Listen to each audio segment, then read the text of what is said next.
I'm glad for the opportunity to get to talk to you all about this very important topic, the question of why does new music matter? Why does what we do, making contemporary concert music, actually matter and make a difference at a point when it's very important not only within classical music to convince the culture at large that classical music matters, but also within our tradition as well to convince people who may focus on, say, the standard repertoire that new music matters. So we kind of have a double burden there. And I know that to some extent I'm kind of preaching to the choir here, but I hope that maybe this can be just food for thought and kind of get our mental juices flowing on this topic. Now, to start off, I have here a data set of over 4,000 performances from 85 major US orchestras, and I want you to pay close attention to this gender column here for the composer. And what I've done is I've highlighted all the female composers in yellow. So as this goes through, you can kind of get a sense for the frequency of female composers within this data set. So you see a few kind of going by, but overall pretty scattered. Now, on this next slide, what I did is I sorted the data set into living composers first, and then dead composers at the bottom. And we'll see if we see any difference in kind of the frequency here. And so already I think you can see that there are quite a few more female composers occurring in this living set. And now that we've kind of hit the dead set here, seeing far, far fewer. So this leads into my first argument for why new music matters, which you heard Craig just mention just a second ago, and that is gender representation. So this headline caught my eye: classical music in 2014, still dominated by dead white men's music, performed by living white men. This was in The Guardian in 2014. Now I'm going to be talking a lot about statistics and numbers today, so after all of our days listening to music, we'll get our daily dose of numbers. BachTrack, which is an organization focused on collecting statistics of music worldwide, published in 2017 the following. So within the top 100 busiest conductors, there were 5 female conductors. Still a long way to go, but among the top 100 most played composers, there were none. And so among the usual suspects, like your Mozart, Beethoven, Bach, and some others from the 20th century and other parts of the canon that we might recognize, it wasn't until about 40 to 60 that you get to living composers like Paired, Adams, Williams, and Glass. But your first female composer came at number 182, Clara Schumann, and the first living female composer at 202, with Judith Bingham. Now these are the statistics for worldwide, but if we look at just the United States of America, that same data set I showed earlier, collected by the Baltimore Symphony Orchestra, found that female composers made up 1.3% of the total data set. But if you filter out just the living composers being performed, female composers made 10.3%. So again, still a long way to go there, but about 10 times better than the overall data set. And compare that to the 8.8% of conductors, 29% soloists, and 47% performers, so almost equal representation among the performers of orchestras. Now, here's a list of kind of the top female composers that were being performed with 5 or more performances. And what I want to highlight is that out of the 46 female composers on the list, 43 of them were living composers. So this kind of gets to the crux of my argument, which is that for the standard repertoire, we can't change the past. That is more or less set in stone. And with the exception of the rare piece that we thought was by Felix Mendelssohn, but was actually by his sister Fanny, we can have, let's say, a female conductor conduct a Beethoven or a female soloist play a Beethoven concerto, but we can't change the fact that Beethoven was a man.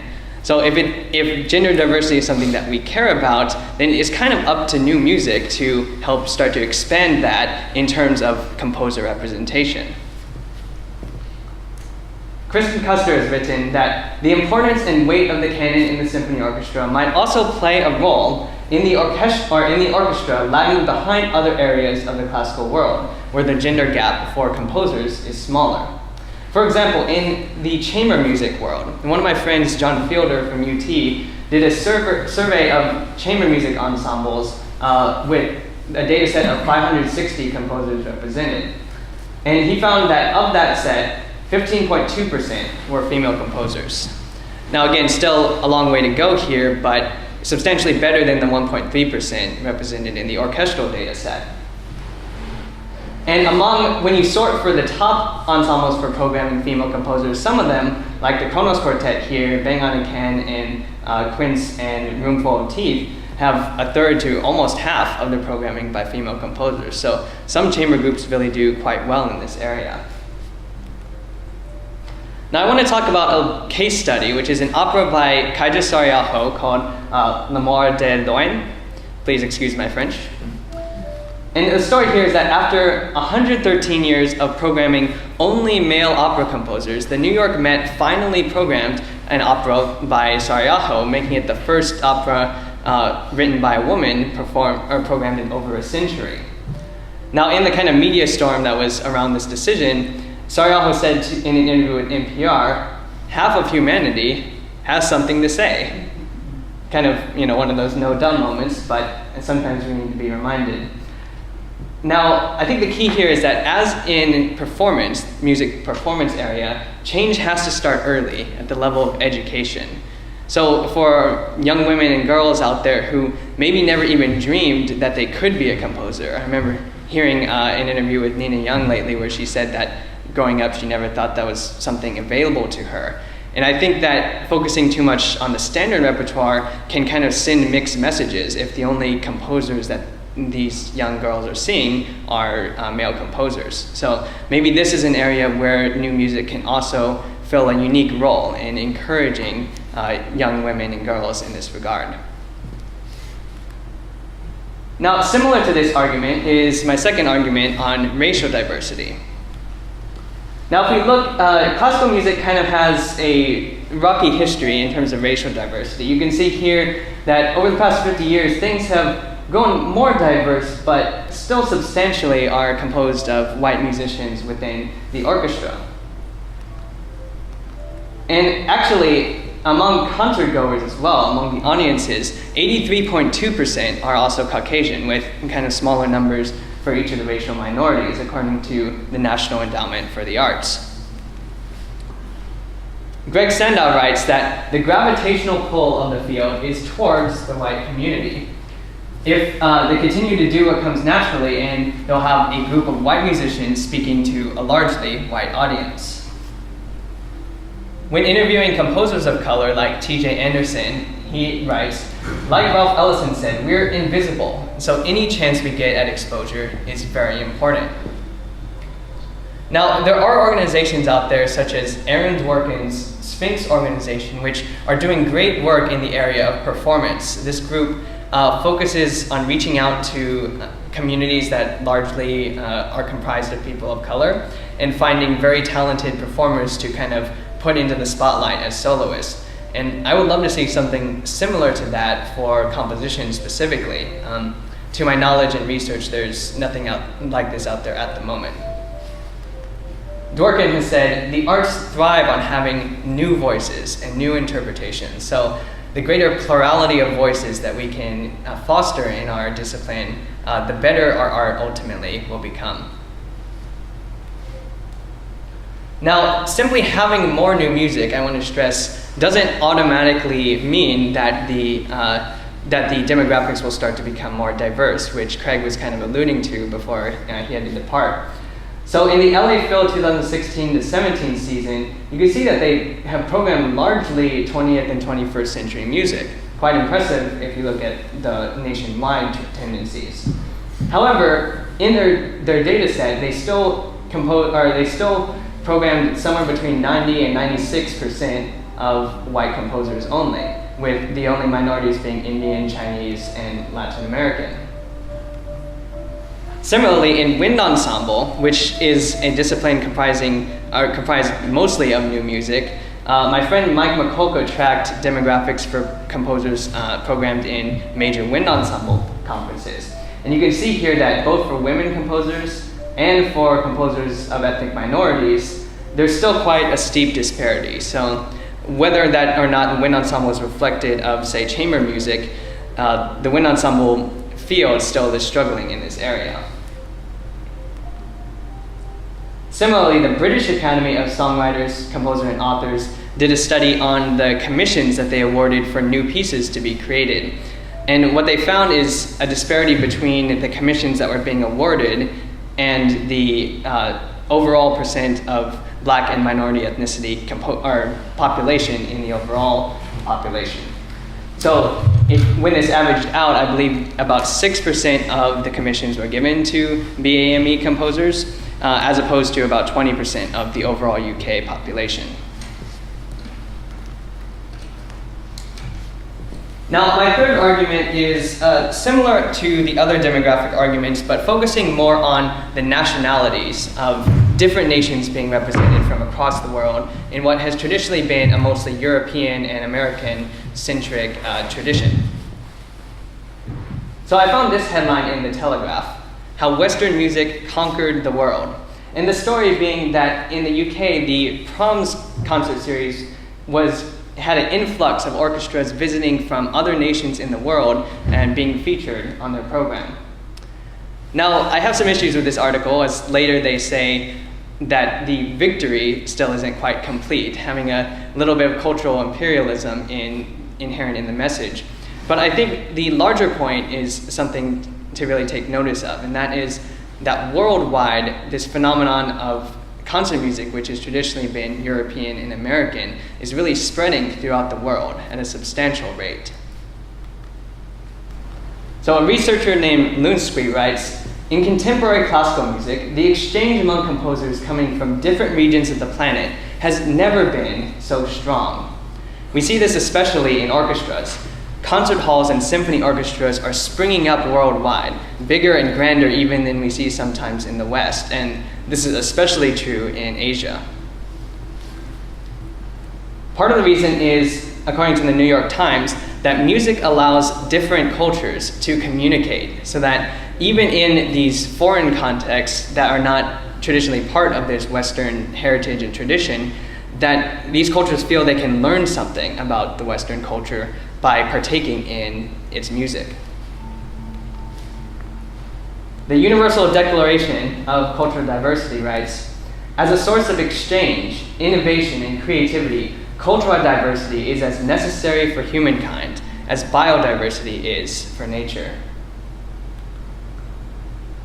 Traditional music and instruments can convey the deepest cultural, spiritual, and aesthetic values of civilization. So what I really like to see is that as these different societies are incorporating the Western orchestra, you often will see different takes on the orchestra incorporating traditional instruments from the folk backgrounds of these nations. And you get this kind of cross-pollination that results in some very productive results. For instance, Lundskog himself has written these pieces for berimbau, which is a folk instrument in South America, I believe. And you can hear some, just as an example, these are traditionally Western notated pieces and played by a trained percussionist.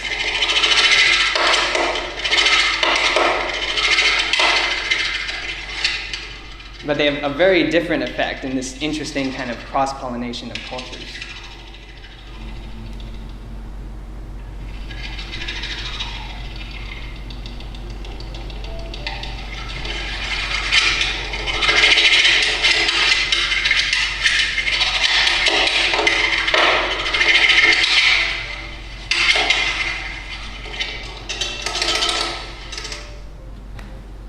A Tibetan composer named Zhu Zhichin has written that China today is basically all about Western art. However, in the conservatories, Western classical music is the top. But we can't only be a copy of Western things. If we're trying to really contribute to the world, we need to go on our own path. In other words, as this cross-pollination happens, it's really fruitful for each culture to maintain its distinct identity, to bring that to the table, as well as partake in the dialogue.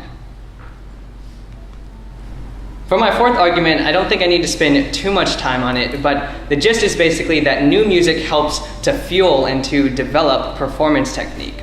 We can all think of examples of concertos or solos that were once thought to be virtually impossible to play, but then just over time of wrestling with the repertoire and teachers passing down their skills, have become standards, and now we see high schoolers playing them. And so even at this conference, I think we all have ways in which our music can push the envelope in terms of performance technique and even instrument creation.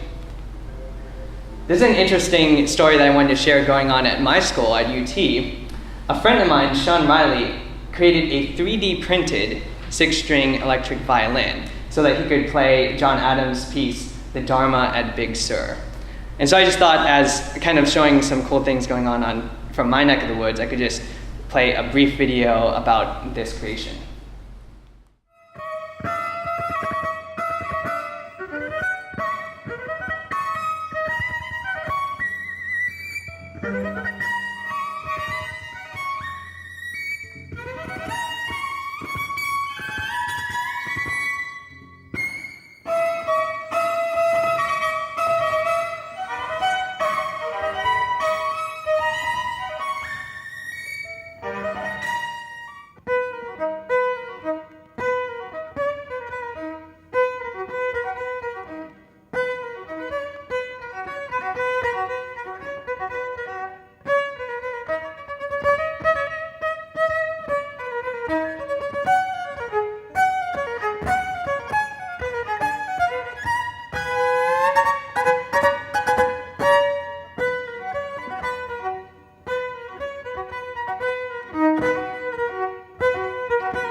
For my fifth argument, I'm kind of taking a different tack and looking at the role of aesthetic listening in our culture.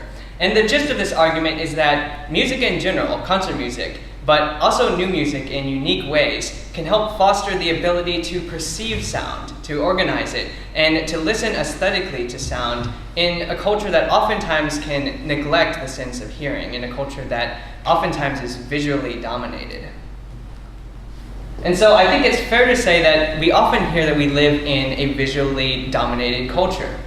A researcher named Lash has written, "In a society dominated by the production and consumption of images, no part of life can remain immune from the invasion of spectacle." Especially in the marketing and advertising industry, this is true. You can see just a few statistics on how important images and videos are today. Articles with images get 94% more views, including a photo and video increases views by over 45%. 60% of consumers are more likely to buy a product with an image. 67% say the product's image is very important. And one study that I found was interesting is that even in judging music competitions, visual data can sometimes be more important than audio data. What happened in this study is that having only the visual data of potential contestants was a more accurate predictor of who would eventually win the music competition than having only the oral data. So we would tend to expect the reverse as musicians, but the study found the opposite in a kind of surprising and controversial study. But even despite this, I want to suggest that the sense of hearing is very important, and is very important specifically often in contributing to meaning and cultural meaning making. And to kind of prove this, I want to show a clip from a well-known scene from the movie E.T., but just with one major alteration. So let's take a look.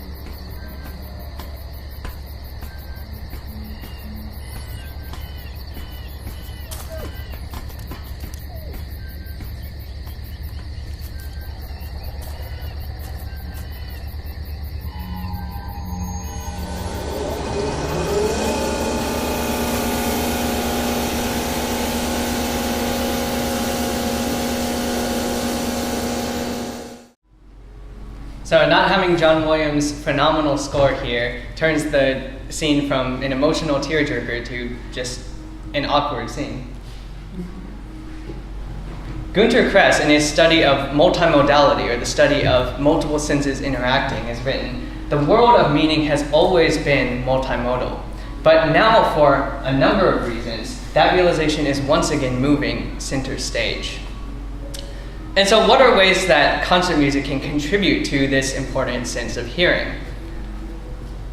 Well, there are 5 modes of listening and perception that were identified in a study by Roos, specifically that concert attendees to orchestral performances and the like reported the concert music fulfilling. So the first of these is the escapist mode, that is forgetting one's day-to-day worries and being able to enter an imaginative world. Then there's the affective mode, responding to music's emotional qualities. There's the familiar mode, engaging with music that evokes a sense of nostalgia and especially is familiar from one's childhood. The normative mode, music critiquing or subverting societal assumptions and expectations. And finally, the innovative mode, the intellectual challenge and experimentation that drives musical curiosity. Now, standard repertoire music tends to excel very well in providing this sense of familiarity. We often have heard these classical masterpieces millions of times in use throughout our culture, so it serves us very well. However, it doesn't serve the innovative purpose as well, because what is today's avant-garde quickly becomes tomorrow's status quo. So even a piece that may have pushed the envelope, like say Stravinsky's Rite of Spring, quickly then just becomes part of the canon and as well known as other canonical pieces. However, new music excels in precisely the innovative zone, in pushing modes of perception, pushing listeners in perceiving sound in new ways that they could not have anticipated before. A friend of mine named Jason Noble at McGill University is actually studying ways that sound mass perception in the music of Ligeti and others engages a totally different set of aural skills in the brain than listening to tonal music. And it really has revolutionized the way that sound mass perception is looked at. And further studies still need to be done in this area, but for our purposes, we can see that this particular practice of new music can actually completely reshape the landscape of how one listens to music. And there are other types of music that I think do similar things, such as minimalism and spectralism, etc. My sixth argument, I think, is, to me, one of the most important reasons why I personally am so passionate about doing new music, and that is its power to communicate.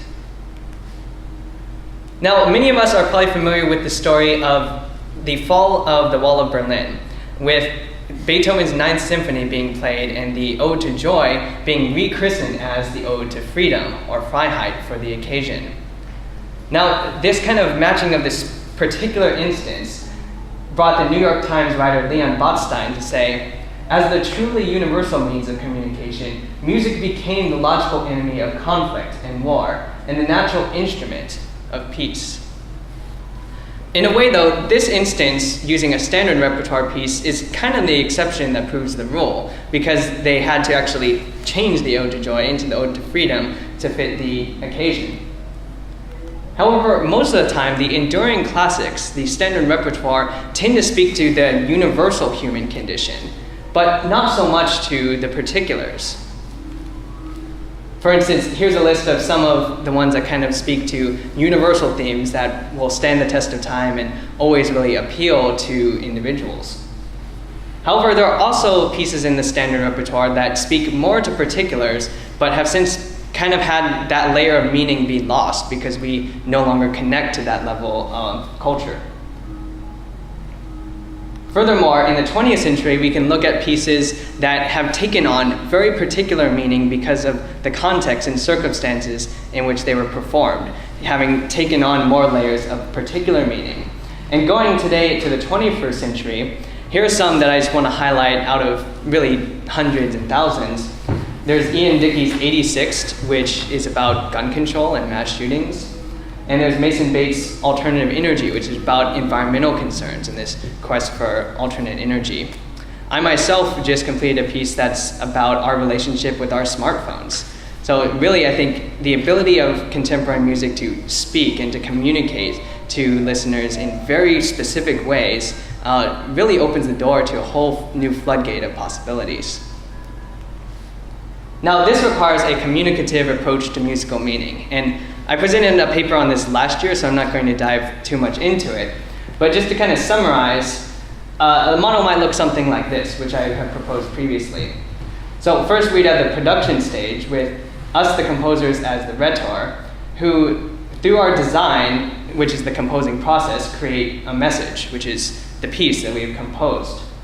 Then in the interpretation stage, the interpreter takes up our piece, takes up the message as a meaningful prompt.